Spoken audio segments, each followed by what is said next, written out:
आप सभी को राकेश मेहरा का नमस्कार। राकेश मेहरा जीके क्लासेस की तरफ से मैं आप सभी स्टूडेंट का हार्दिक स्वागत करता हूं। दोस्तों, चतुर्थ श्रेणी कर्मचारी भर्ती परीक्षा के संबंध में आपको जानकारी मैं दे चुका हूं। आपको सोशल मीडिया के माध्यम से जानकारी मिल भी चुकी होगी कि 15 जनवरी को कट ऑफ जारी होगी और 16 जनवरी को रिजल्ट आएगा। इस दिशा में एक बहुत ही महत्वपूर्ण बात मैं आपके साथ करने जा रहा हूं, जिसका संबंध डॉक्यूमेंट वेरिफिकेशन के साथ है। ये एक ऐसा सिस्टम है, ये एक ऐसी जानकारी है, यदि इसका अभाव आपके पास है तो आप मान के चलना नौकरी लगते लगते रह जाएगी और झंझट में पड़ जाओगे। इसी से निकलने के लिए आपको पहले से ही आगाह कर रहा हूं, तो बहुत ध्यान से मेरी बात को सुनना। मैं जो आपसे ये बात कर रहा हूं, ये विभिन्न प्रकार के स्टूडेंट जो प्रतियोगी परीक्षा में सफल और असफल हो चुके हैं, उनके द्वारा कही गई बातों पर आधारित है, अनुभव पर आधारित है। कोई चोट खाया, किसी ने सफलता प्राप्त की, कैसे रुकावटें आई, वो सब बातें मैं आपके साथ शेयर कर रहा हूं। 3 पॉइंट्स के रूप में आपसे बात करूंगा।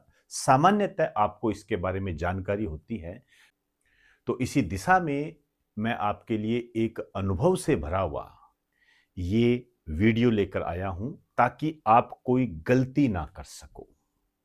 ये आप जैसे स्टूडेंट जो कि सफल हुए, असफल हुए, उनके अनुभव के आधार पर है। तो कुछ बातें हैं, मेरी बात को ध्यान से सुनना।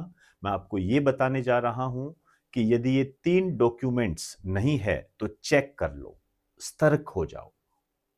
ध्यान रखें ये। अब डीवी में लगेगा झटका, ये सही बात है, ध्यान रखना।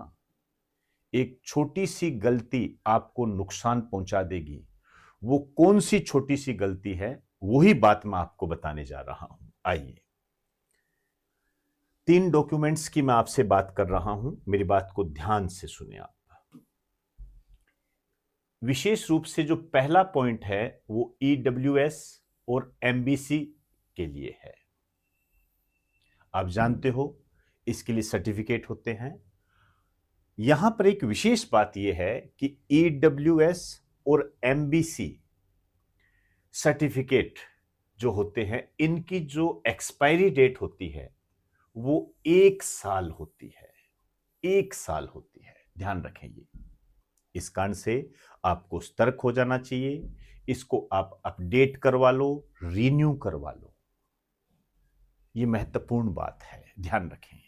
और विशेष रूप से ये ईडब्ल्यूएस और एमबीसी के लिए है, तो इसको बिल्कुल भी आप नजरअंदाज ना करें। क्लियर हुई बात सारी? दूसरी बात, अब देखिए, ये सभी के लिए है। हमारे पास डॉक्यूमेंट्स होते हैं, उन्हीं का ही हमें वेरिफिकेशन करवाना है। तो इन डॉक्यूमेंट्स में छोटी छोटी गलतियां होती है जो हम कर देते हैं। यदि मैं मेरे अनुभव की बात करूं, तो जब मैं स्टूडेंट लाइफ में था, तो मेरे से भी कई बार कॉलेज टाइम में, स्कूल टाइम में ऐसी गलतियां हुई थी। ये गलतियां हुई भी है, ध्यान रखना। ये क्या गलती होती है? Name, father name and mother name, ठीक है ना?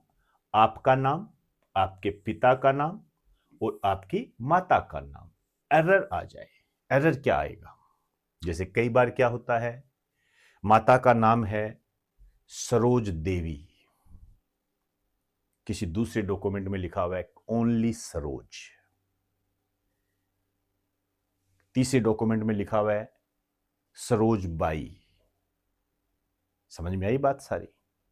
आपका नाम है, कई जगह आपका नाम रखा हुआ है चेतराम, दूसरे डॉक्यूमेंट्स में नाम लिखा हुआ है चेतराम मीणा। समझ रहे हो मेरी बात को? ये छोटे छोटे एरर होते हैं जो आपको कहीं न कहीं परेशानी में डाल सकते हैं। आप इसका बाद में स्क्रीनशॉट ले लेना और ध्यान से, कोई समस्या आए तो आप मुझसे बात कर सकते हो। स्पेस, ये बहुत महत्वपूर्ण होता है। अक्सर स्टूडेंट इसको नजरअंदाज कर देता है।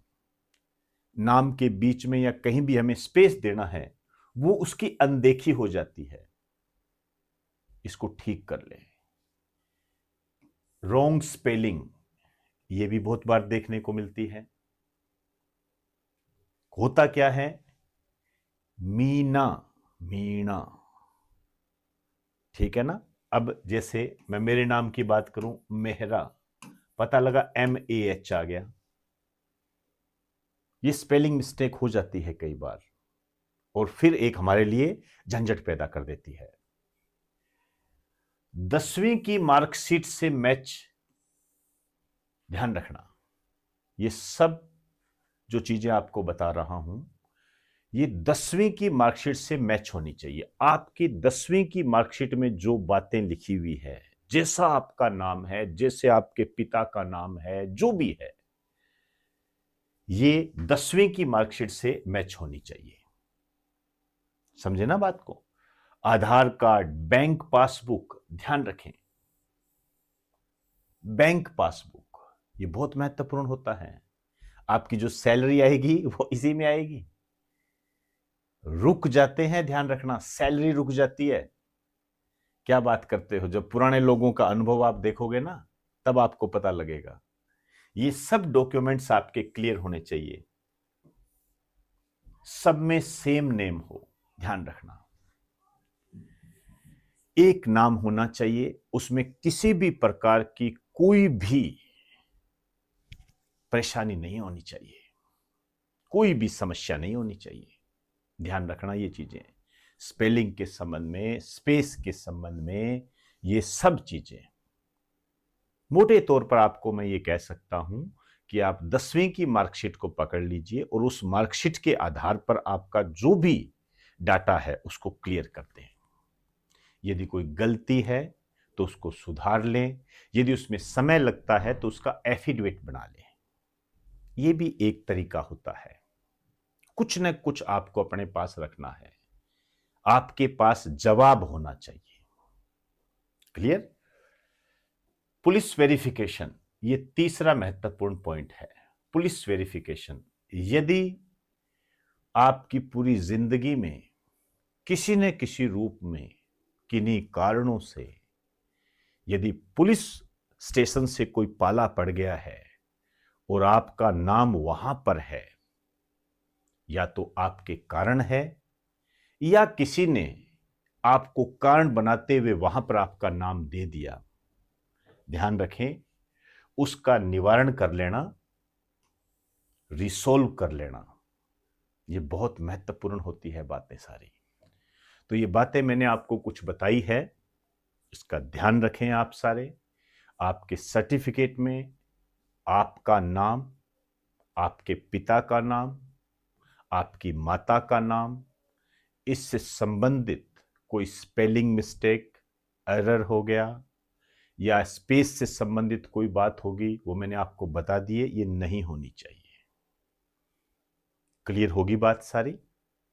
और EWS और जो MBC है, इनके जो सर्टिफिकेट है इनकी वैलिडिटी 1 वर्ष ही होती है, इसलिए इसको अपडेट जरूर करवा लें। क्लियर हुई सारी बात।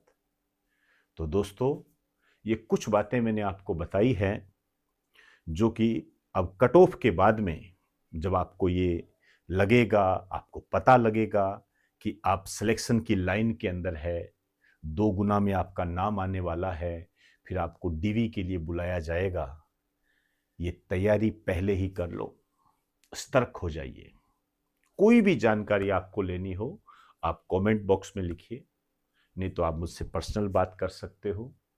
मैं आपकी समस्या का निवारण करने का प्रयास करूंगा। मेरी पूरी टीम आपकी सहायता के लिए अग्रसर है। तो दोस्तों, आप सभी से इजाजत चाहूंगा। आप सभी को नमस्कार, बेस्ट ऑफ लक, नमस्कार।